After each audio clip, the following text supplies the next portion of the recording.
as the colonists are waging their war against England and fighting for their independence, once they've determined that they are fighting for their independence, a very obvious problem creates itself. And that is that they are going to need their own government. They can no longer be under the rules of England, and likewise, each colony can't be under the rules of England. So one of the things that is happening during the fighting of the American Revolution is that individual colonies, as they become states, are writing state constitutions. They need to change the structure of their government. The governor will no longer be appointed by the crown or a proprietor, etc. That's going to be true of the United States as well. During the American Revolution, the Second Continental Congress was acting as the governing body. But it realized it was simply an ad hoc meeting. That is to say, it is a group of delegates meeting together for a specific purpose. It is not a long-term solution to running a nation. And so one of the things that the Second Continental Congress does is create our first national government. It's not perhaps the one you're thinking of. It's not the Constitution. It's called the Articles of Confederation. The Articles of Confederation go into effect in 1781 and only last about 6 years. The Articles of Confederation have a very bad rap in history. It's usually viewed as a dismal failure, a disaster. That's not necessarily the case.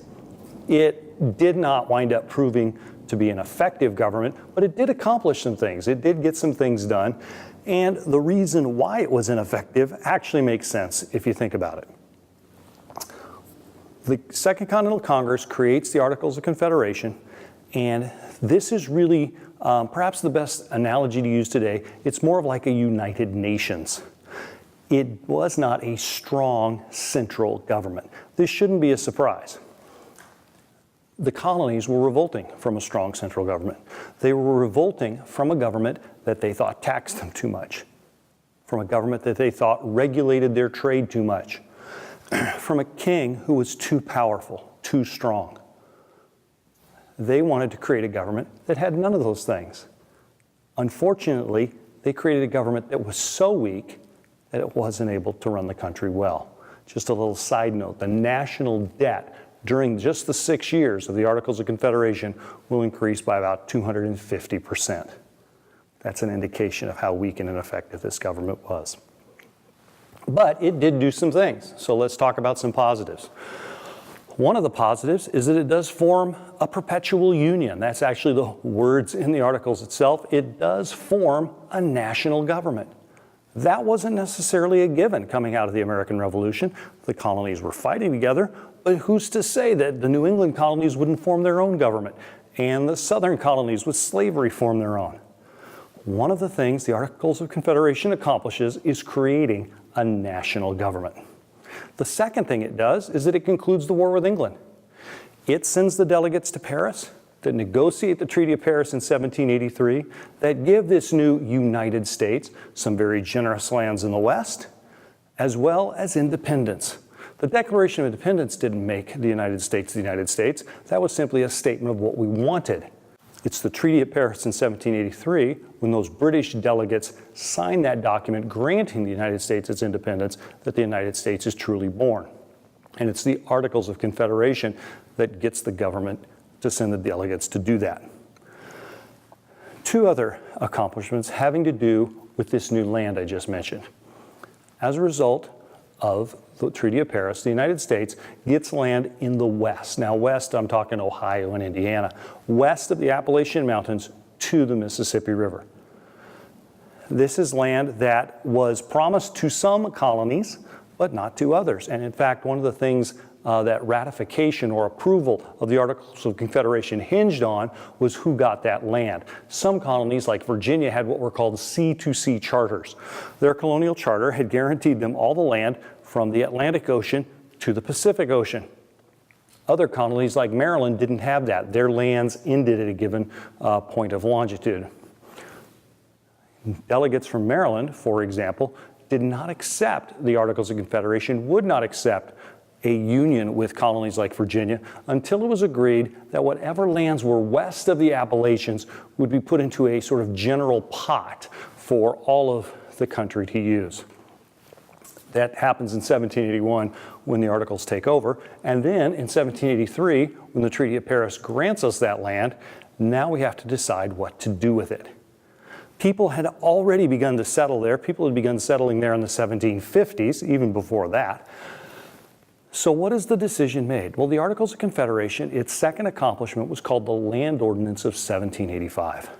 This land ordinance set up a plan to survey lands in what were called the Northwest Territory. These are lands north and west of the Ohio River. Again, think Ohio would be a great place.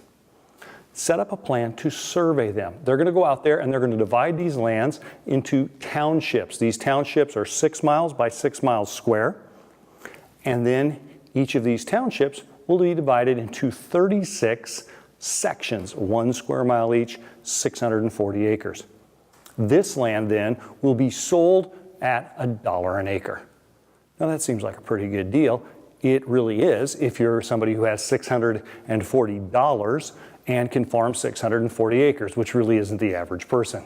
Way too much money and more land than really a family could farm effectively.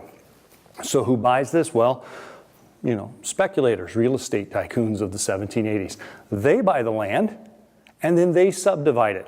They divide it into halves and quarter sections and then quarter sections, and eventually they come down to these 40-acre parcels, which they can sell at a profit, of course, not $40, but maybe $60. And now for $60, you can get a 40-acre section. The point of all this being that the land is set up in a way that you know exactly where it is. You're the northwest corner of the northeast quadrant of the southeast section of Township 7, and it's all set up. You know exactly where your land is. And this proves very effective. So effective, people begin moving out there in great numbers. That, however, creates yet another problem for the Articles of Confederation. We've set up a plan to survey this land, but now that hundreds of families are moving out there, how do we govern them? That's the Northwest Ordinance of 1787. This set up a plan to govern the Northwest Territory. One of the things that is decided is to treat these territories as future states that would be equal with the original 13 states. Again, that's something we assume today, but remember that wasn't a given. There was no given to say that any future land acquired by the United States or any future territories or states that are formed need to be on a par or equal with the original 13. They could be, you know, little brothers in this dynamic federation. But it is decided that they will be. They will be equal representatives. And they're going to go through a process, sort of a steps to statehood, if you will. The first step set up was if you had fewer than 5,000 white adult males, Congress would govern you. That is to say, in the very earliest stages of your time as a territory, Congress would govern you. But as soon as you did have 5,000 white adult males, you could do two things. You move to a second step. The first thing you could do at this second step is that you could form your own territorial legislature. That is to say, you could begin to make your own local laws. The second thing you could do is send a non-voting representative to Congress. This was much like the colonial delegates that had been sent to Parliament back before the American Revolution. They couldn't vote in Parliament. They didn't represent the colony. But people like Benjamin Franklin, for example, could go there and lobby on the behalf of whatever colony had sent them. So once you have 5,000 white adult males, now the territory of Ohio gets to make its own local laws, and it can send a representative to Congress to speak to congressmen and senators about the needs out in Ohio. Finally, the third step. Once you had 60,000 population, now we're not counting white adult males, we are counting population, although no slavery in the Northwest Territory. Once you had 60,000, now you could petition Congress to become a state. And Ohio is the first of these states to do this in 1803. It's not the 14th state, but it's the first state under the Northwest Ordinance to become a state. So there were some things the Articles of Confederation did. It was not a dismal failure. It was not a total disaster. It concluded the war with Britain. It set up the Land Ordinance of 1785. It set up the Northwest Ordinance in 1787 to govern those lands. And most importantly, it created the sense of a national government. But this national government was weak. There were several things wrong with the Articles of Confederation. First, there was no power to tax. The national government had no power to create tax revenue. It could request money from the states, and it would. It would ask states to contribute financially based upon property values in the state, but it had no way to enforce that. If states sent all that was being asked for by Congress in a given year, good for them. But if they sent 2/3 of it or half of it or none at all, Congress could do nothing about it. No power to tax. The second problem was it had no power to control trade. Each state got to determine its own tariffs. That is to say, there was no national way of regulating trade in and out of the country. Each state, whether that's Virginia, Maryland, New York, Pennsylvania, got to set its own trade rules. And what that meant was the states wound up competing against one another. And this was definitely a great market for foreign countries like England and France, who now could come and basically make the American states bid off of one another for who would get their trade. Third weakness was that there was no national executive. Under the Articles of Confederation, there was simply a Congress, simply a legislative branch. It could make laws, but there was no executive branch to enforce those laws. Again, laws could be made, but they were simply dependent upon individual states to enforce those or not. And if they didn't, that Congress really had no power to go back and make things right. They just simply suggested the laws, passed the laws, but had no executive power. A fourth weakness was there was no national judicial system.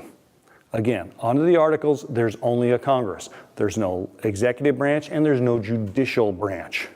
There is no national court system to decide disputes between citizens of different states or between different states themselves. All of these structural problems were made even worse by the fact that they couldn't be fixed. And the reason they couldn't be fixed had to do with yet another weakness of the Articles. Under the Articles of Confederation, it took 9 of the 13 original states to pass a law. That is to say, a simple majority wouldn't do it. Not a 7-6, not even an 8-5 majority would do. You needed a majority of 9-4. And since each state got 1 vote regardless of size, what that meant was small, less populated, less significant, if you will, states like Rhode Island or Delaware could shut down and had equal power with big states such as Virginia, New York, Pennsylvania. And if 5 of those states banded together, they could absolutely shut down Congress. No laws could be passed at all. But the ultimate weakness was that it was a unanimous consent required to amend the Articles. If you decided, for example, and they did twice, that the Articles of Confederation need to be amended to give the federal government power to tax. The national debt is increasing. The government doesn't have enough money to run itself. We need to give our country the power to tax. We need to amend the Articles to allow that to happen. It took the unanimous consent of all 13 states to make that happen. If 12 states said yes and 1 said no, it didn't happen. And that happened twice, Rhode Island being the one that vetoes it. So despite some accomplishments under the Articles of Confederation, the Articles of Confederation proved to be just too weak a government to allow the United States to flourish. And by the time the 1785, 86, 87, by the time those years are coming around, it is very clear amongst leadership in the United States, in the Congress of the Articles itself, that this government will not do and that it needs to be changed. And that's going to lead to the meeting of the Constitutional Convention in 1787.